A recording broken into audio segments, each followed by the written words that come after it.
공급이 줄어서 가격이 오르는 건 불안의 시작입니다. 10년 후 집값 빠질 거야. 괜찮아. 그게 무슨 의미가 있어요?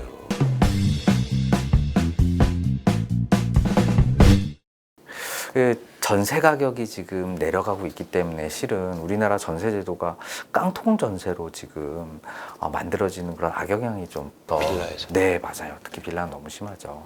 그래서 그 부분 혹시 깡통 전세, 우리 세입자분들이 깡통 전세를 안 만나기 위한 어떤 그런 팁 같은 게 좀 있을까요? 뭐 이제 보험 같은 걸 주로 얘기하시고 하는데 금액이 이제 정해져 있으니까 한도가 정해져 있고 그 보증보험 같은 경우에 또 다른 차원 뭐 그건 당연히 여러분들이 고민하실 테고 뭐 건전한 안정적인 그 임대인을 만나셔야죠. 아, 임대인. 그래서 다주택자는 피하시라. 아, 네. 상당히 우리가 전세 계약을 쓸 때 상대방이 다주택자인지 확인할 수 있는 길이 있나요? 그러니까 그걸 KB에서 좀 만들어 주시죠. 아, 네. 정부에 건의해가지고 한번 만들도록 하겠습니다. 네. 다주택자가 왜 그러냐면 계속 레버리지를 일으키기 맞아요. 때문에 네. 전세를 통해서. 하나만 사면 되는데 네. 그거기에서 더 사고 한다는 그래서 거죠. 지금 빌라에서의 빌라왕 이런 얘기가 공통점은 뭐냐면 그 임대인이 나쁜 거 플러스 주택이 많다는 거예요. 주택이 한 채 있는 집주인이 그렇게 깡통 전세를 만들기는 힘듭니다.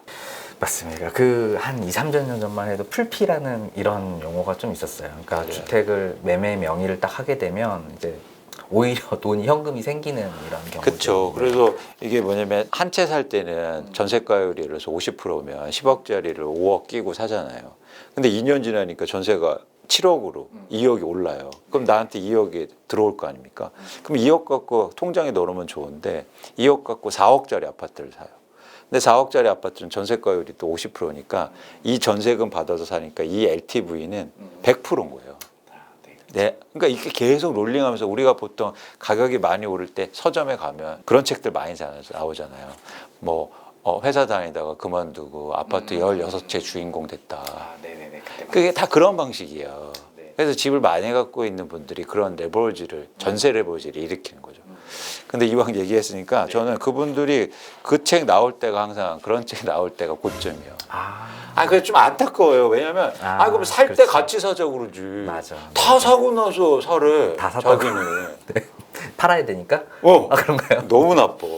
그래서 우리 진짜 위원님 존경스러운 게 우리 한국 시장에 대한 주택 시장 거품을 경고를 미리 해주셨어요. 그때 당시 이렇게 보셨던 어떤 지표가 이제 이런 것도 있는 건가요? 그럼요. 지금 제가 얘기 드린 모든 지표가 그거 설명돼요. 뭐냐면 그때 어떤 현상이 벌어졌냐면 가격은 오르는데 거래량이 떨어지고 있었어요. 그건 뭐냐면 매물이 감소하고 있다는 거예요. 집을 사람들이 집값 오를 것 때문에 안 올라. 근데 자산시장이나 재화시장에서 가격이 오르는 건 두 가지 이유예요. 하나는 수요가 많아지거나 하나는 아까처럼 공급이 줄거나.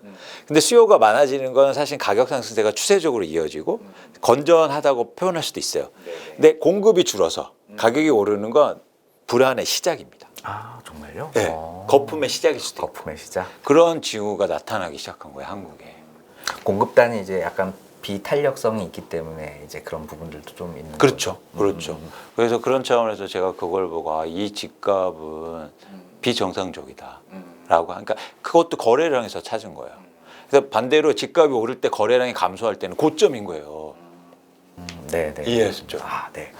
그 최근에 한국은행 총재께서 이런 말씀을 하셨어요. 우리나라 부동산 불패 다시 한번 생각해봐야 된다. 어떤 불패에 대한 어떤 경고장을 한번 날리셨거든요. 인구 감소 쪽을 좀 말씀을 하시면서 그 부분을 언급을 해주셨거든요. 그렇죠. 그래서 장기적으로 이제 그렇게 생각하실 텐데 저는 자산 시장을 분석하는 사람으로서 가장 좋아하는 말이 하나 있습니다. 케인즈라는 경제학자가 한 얘기인데 We are all dead in the long run. 장기에 모두 죽고 없는데 장기 걱정을 왜 하고 있냐는 거예요. 그게 물론 다른 의미로도 해석할 수는 있겠지만 그래도 전 장기 전망을 하지 않아요. 생각해 보세요. 여러분들 최근 3, 4년간 집값이 폭등할 때 그렇게 고생을 하고 심리적으로 무주택자분들이 어려움을 많이 겪었지 않습니까? 그렇죠. 그런데 그분들한테 10년 후 집값 빠질 거야. 괜찮아. 그게 무슨 의미가 있어요. 그래서 여러분들이 너무 장기에 대해서 전망하거나 고민하지 마시라 말씀을 드립니다. 물론 한국은행 총재님은 아주 긴 흐름에서 학자시고 그리고 저명하신 또 경제학자 분이니까 긴 측면에서 얘기를 하셨겠죠.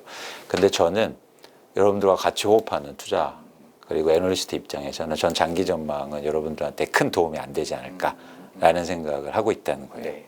잠 못 이루는 밤을 한번 다시 한번 생각해 보셨으면 네. 좋겠습니다. 오늘 위원님 나와 주셔가지고 정말 좋은 말씀 많이 주셨는데요. 이제 마지막으로 이제 우리 시청자분께 자 정말 진짜 부동산에 관심이 많은데 이제 어디서부터 봐야 될지 모르겠다라는 이런 시청자분들이 있다면 이분들께 혹시 팁, 조언 한 말씀 좀 부탁드리겠습니다. 여러분들이 이게 부동산은 사실은 전체 시장도 중요하지만 개별 시장도 굉장히 중요하거든요. 그래서 그냥 작은 데서 출발을 하세요. 그러니까 내가 사는 동네, 그리고 내가 살고 싶은 지역, 그리고 아파트. 그래서 너무 막 다른 것들 흔들리지 마시고, 제가 최근에 어떤 분한테 받은 메일인데 제가 아까도 말씀드렸듯이 여러분들이 살고 싶은 신재를 찍어서 과거의 가격 흐름이 어땠고 거래량 흐름이 어땠는지 한번 조사해 보세요 라고 해서 그 숙제를 진짜 저한테 해서 보내셨더라고요, 엑셀로. 그러면서 하시는 말씀이 그냥 막막하게 생각했는데 집값이 이렇게 많이 올랐구나, 근데 거래가 이상하게 안 됐었네, 이런 것들을 이제는 그걸 조사하시면서 알게 되는 거예요. 그렇게 여러분들이 접근하셨으면 좋겠다. 실제로 조사하시고. 저는 임장을 그렇게 좋아하진 않아요. 물론 가봐야죠. 가봐야 되는데 이쪽 부동산을 보게 되면 뭔가 심리적으로 왜곡될 가능성이 있습니다. 그래서 여러분들이 충분히 앉아 계신 자리, 그래서 KB 부동산 오셔서 데이터 보시면서 한번 그런 공부를 좀 해보셨으면 좋겠어요. 자료도 직접 찾아보시고 숫자도 한번 만져보시고 그러면서 집값이 이렇게 올랐고 또 최근에 이렇게 떨어지고 있네, 거래량이 또 이게 몇 건씩 거래됐네, 이런 것들을 실제로 해보셨으면 좋겠다. 그게 진짜 임장이다. 그러니까 그래서 저는 데이터가 중요하다고 생각해요. 숫자가 뭐 어떻게 세상을 표현해 이런 분들이 많으시는데 숫자는 감정이 없거든요. 네네. 좋은 말씀이시죠. 네, 그래서 좀 더 객관적으로 여러분들이 판단하실 수 있어요. 그런데 그 부동산을 보신다거나 사람들을 말을 들으면 감정이 개입되잖아요. 그래서 제가 이제 말씀드리는 것도 사실은 전부 다 숫자를 기반한 말씀이에요. 근데 막 이렇게 부동산 얘기할 때 이렇게 얘기하시는 분들이 많아요. 그 동네는 절대 안 빠져. 왠지 알아? 모두 다 살고 싶어 하는 지역이기 때문이야. 모두 다 살고 싶어 하는 거는요, 숫자로 표현 안 돼요. 그렇기 때문에 그건 틀린 겁니다. 네. 어떻게 표현? 가격과 거래량을 봐야 된다는 말씀이죠. 그렇죠. 거기에는 감정이 없죠. 네, 객관적인 지표. 맞습니다. 그래서 객관적인 지표를 통해서 여러분이 해석한 연습들을 하시면 그게 되게 중요해요. 투자할 때는. 부동산이든 주식이든. 그래서 꼭 그거부터 출발하셔야 되겠다. 그래서 저는 한국의 많은 분들한테 KB 부동산이 갖고 있는 데이터가 되게 좀 중요하다고 생각해요. 네, 그래서 그런 제공도 무료로 다 해주시니까 얼마나 좋아요. 제가 절대 홍보 하려고 온 건 아닌데 네. 그렇게 됐네요. 아유, 어쨌든 데이터가 중요하다는 네. 말씀을 드리고 싶어서 자주 나오셔야 되겠네요. 한국 부동산 시장에서 KB 데이터가 갖고 있는 중요도가 크다라는 말씀을 꼭 드리고 싶었어요. 네, 아유 감사합니다. 그러면 혹시 KB 부동산에서 그래도 이런 데이터는 조금 봤으면 좋겠다 한 말씀 또 해주시면. 저희 또 주간 계속 네네. 주간에서 자료도 나오고 맞습니다. 데이터들이 되게 네네. 업데이트가 잘 되잖아요. 그걸 계속 뭐랄까 팔로우 쉽게 말해서 하면서 네. 보시면 좋으실 것 같고 또 개별 아파트 데이터들 거래량과 가격 흐름을 또 상세하게 설명해 주시고 보일 수 있으니까 그걸 또 보셨으면 좋겠다는 말씀을 해드려요. 뭐 워낙 사용자들이 쉽게 사용할 수 있도록 만들어놔서 아마 편하게 이용하실 수 있을 겁니다. 솔직히 말씀드려서 저는 KB 부동산 자료를 저는 애널리스트 입장에서 그렇게 많이 쓰진 않았어요. 근데 이번에 제가 하면서 보니까 좋은 것 같아요. 네네. 더. 그래서 저도 많이 애용할 예정입니다. 아유 감사합니다. 더 잘 보실 수 있게 저희가 더 열심히 만들어 보도록 하겠습니다. 너무 좋습니다. 오늘 바쁜 시간 이렇게 귀한 시간 쪼개주셔가지고 좋은 말씀 정말 많이 나눠주셔서 너무 감사드리고요. 다음에도 또 한번 시간 되실 때 나와주셔가지고요. 우리 시청자분들께 그동안의 어떤 시장 흐름, 전망, 이런 어떤 대처 방안 또 그때도 한번 또 부탁드리겠습니다. 알겠습니다. 나와주실 거죠? 그럼요. 네, 감사합니다. 고맙습니다.